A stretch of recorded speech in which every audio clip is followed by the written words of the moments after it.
Hey guys, and welcome to the FIFA 22 video, and today guys we're going to be taking a look at the best players that I've used in every single position so far in FIFA 22. Basically kind of recapping the past 6 or so weeks, the first 6 weeks of this game cycle, looking back at, all the players in this video all have their own separate reviews up on the channel if you want to go and see them a little bit more in detail. This video is going to kind of look at like a few snippets from these cards, so only a couple highlights each so that the video doesn't go on for too long. But yeah, you can kind of go and watch their full reviews. They'll all be up on the channel. So we're starting off with the goalkeeper position. It's going to be Iker Casillas. You know, he is still the best goalkeeper that I have used in this game. I thought he was fantastic. I mean, first of all, he's got fantastic diving, reflexes that are at 91, which not many goalkeepers have anywhere near those kind of stats. And also, like, I think he's got like 64 speed. Again, very few goalkeepers have that. He's a fantastic keeper in this game. And his reflexes and diving in particular, phenomenal. Very, very good at around 200,000 coins. If you wanted a really good cheap option goalkeeper, Mangin from Milan was a very decent goalkeeper as well. And I'll be honest, quite a few French players do feature in this video. And it's because for the first 6 weeks of this game cycle, I was pretty much only really using French players in my full team until I decided to kind of go full Liverpool when the Player of the Month, Mohamed Salah, came out, which I'm very excited to keep on building with that team. But yeah, left-back position, Theo Hernandez. I still can't believe I spent over 300,000 coins on this card. I ended up selling him for, I think on Friday, I sold him for around about 170,000 coins. Not too bad. I mean, like, you know, in terms of, we've seen so many informs that are actually decent cards and go far. Maybe he's gone further down in price since that, I don't know. But yeah, 300,000 coins, 320, I think it was, that I bought him this card for. To be fair, he is fantastic. He's one of the best left back. Well, I think he still is the best left back that I've used in this game. He's not just good defensively, he's also fantastic on the attack. See here, just driving on the left-hand side, picks out a great pass for Kylian Mbappe, who of course is going to finish off his chance. But he's comfortably the best left back in the Serie A, and certainly up there as well in the best in this game. Obviously, I haven't used someone like Roberto Carlos this year, but in terms of players that I've used, he is the best left back that I've been able to use in this game. Marcel Desailly, do not worry, there will be more players as you get into the rest of the team that won't be too much French focused. It's not all French players, although the next few still might be, but not most of them aren't for this video. But yeah, Marcel Desailly is fantastic in this game. I reviewed him last week, and yeah, sure, he's expensive. At the same time, you're getting a player that's got such a long shelf life, and also, you know, if you're sitting there right now worrying to yourself, you know, thinking, do I want to go up, you know, people might be thinking, should I go and buy an Mbappe, yet he might be 800,000 coins come next week. You're not going to have that worry with Marcel Desailly because icons are going to retain their value for much more longer than what gold cards will in this game. And Marcel Desailly, yeah, sure, might be expensive, but he's going to be a fantastic addition to your team. Being able to link him with everyone, he's brilliant. He dominates the air. He's great physicality. He's a fantastic player, as is Rafael Varane. Now, this is the gold card that I reviewed, and technically I still have his gold card, but it's a one-to-watch version of that, which does not look like it's going to be getting any upgrades anytime soon, which is a little frustrating. But yeah, phenomenal defender. Very, very similar to Desailly, actually, when you kind of compare their stats. Again, great in the air. And the interesting thing is he's great in the air from open play, but the one slight downside that I have to this card is when it comes to set pieces, attacking set pieces, not defensive set pieces, he's fine. He's great, again, in that area in the air, being able to clear the ball out. But from attacking set pieces, he is a little bit poor from that. That's like my only kind of little slight, if we're going to be a little bit picky now, like my only kind of slight issue with this card. But the rest of him, when it comes to open play and defensive set pieces, fantastic. Sit with me, and what a pass that is there over to Jonathan Bamba. He's great being able to play the ball at the back as well in general. He's a fantastic defender. Now, finishing off with the defense, it is going to be Cafu, of course, the new icon to this game. There's now quite a few. I remember like only a few years ago there only used to be like one option for like a right back, and that was like Zanetti or Gary Neville when he was still like, when they were still legends or whatever, before they went to icons. But now you got like Philipp Lahm, you got Zambrotta as well. But Cafu is a decent, Carlos Alberto is another one as well, but Cafu is a very decent card to go for. Now, when I bought him, he was around 500,000 coins. I think he's kind of stayed around that price as well. Yeah, he's great. Now, obviously, you know, when you're kind of building your team, in my personal opinion, you shouldn't really go out and initially just buy a fullback for your team. Obviously, build up the rest, build up the attack first, and then work backwards and worry about your defense probably last, if anything, for your team.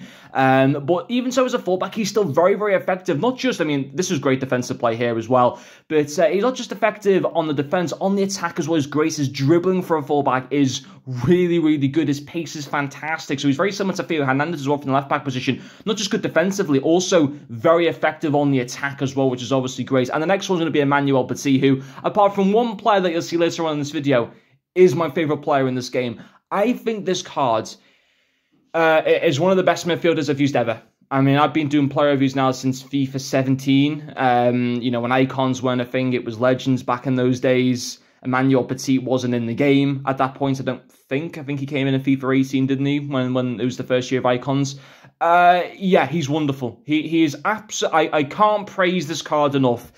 I always knew he was going to be good defensively, but the one thing that really surprised me is how good he is on the attack. His long-range shots are absolutely amazing. I think he's got something like 90 shot power or something ridiculous like that. He is great. He's offered so much to my team, and yeah, he's the best midfielder that I've used in this game, 100%. And I've used a lot of really, really good midfielders, but he is comfortably the best. Phenomenal. Absolute. I can't praise him enough. I honestly can't.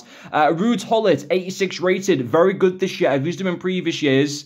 Haven't been the biggest of fan of the 86 card in particular, but this year he was fantastic. He was absolutely brilliant. There are, of course, other good centre midfielders to go for. You know, if you want to go and throw in a Kevin De Bruyne, who's very versatile and can work both as a centre mid and as a cam, he's a very good option to go for. He'll cost you no more than 70,000 coins. But if you have got a little bit more of, I mean, at the end of the day, we're not talking about value for money so much here. We're talking about the players that I think are the best in their certain positions. And yeah, sure, Kevin De Bruyne will still put in a great position. Will still put in a very, very good job in a centre midfield position. But out of the two of them, despite being so much more expensive, Ruud Gullit is the better centre midfielder. Rippart as well. That Rule Breakers, was it Rule Breakers Rippart? I think it was also another really, really good player, to be fair. But yeah, Ruud Gullit is phenomenal in this game. You know, absolutely brilliant. And I know that a lot of this is also kind of icon heavy, but you kind of expect that because obviously icons are going to be some of the best players at this stage of the game. And that's again the case with Socrates in the cam position.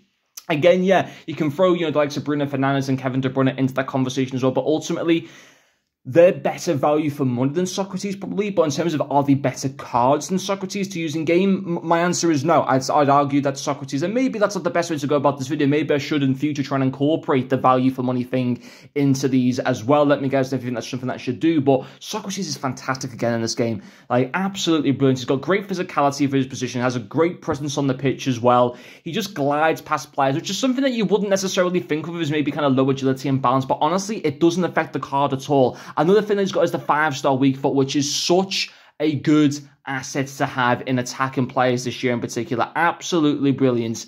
He's great. You know, I have no doubt his baby card as well is obviously good, but yeah, his mid-icon, fantastic. Diego Jota, who reviewed the other day, does go down as my favourite left winger in this game. Heung-min Son, Jonathan Bamba's rule breaker, Neymar, Mane, second inform Vinicius Jr. There's a lot of good left-hand sided cards in this game.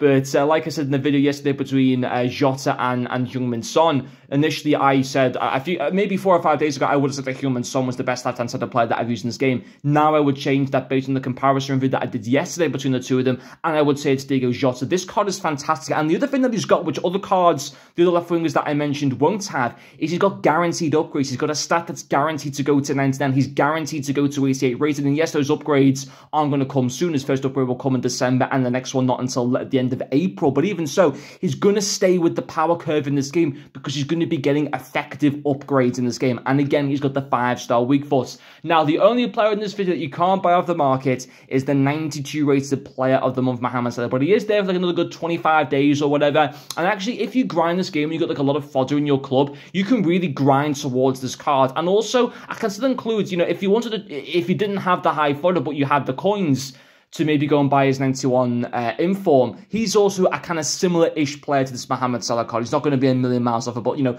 very good traits. The finesse shot on this card, having the finesse shot trait, the outside foot shot trait, is fantastic with this card. On that left foot, unbeatable. Even on his right foot, he still isn't too bad either. It would be really nice if he had like a 4 or 5-star weak foot, but, you know, even on a 3-star weak foot, it doesn't ruin the card at all, to be quite honest. His passing, his pace is up there as one of the quickest players that I've used in this game. Once he's away, people aren't catching him up. Like, he just glides. I mean, this is a fantastic goal. The way he just kind of glides past opposition players and the goalkeeper there. Again, a phenomenal player. Top class. I'd highly recommend you guys doing his SBC. And then, of course, we had to finish with the 91 rated Kylian Mbappe. Yeah, he is the best player that I've used in this game. Just like his record breaker card from last year, I would probably say his record breaker card from last year, that 91 card that came out during Black Friday, was, again, probably my favourite striker and probably my favourite card in the whole of last year. Now, Mbappe looks like he'll also be getting an inform on Wednesday as well, which would be very interesting. But yeah, he is just brilliant in this game. I mean, his pace, his finishing, dribbling, finesse shots, everything about this card, again, phenomenal. Deserves a 10 out of 10 rating. He's still he's the only gold card to stay over 1 million coins at this stage of the game, quite comfortably more expensive than any other gold card, which just goes to show, if he's the only gold card in this game that's over 1 million coins, that shows he's already still one of the...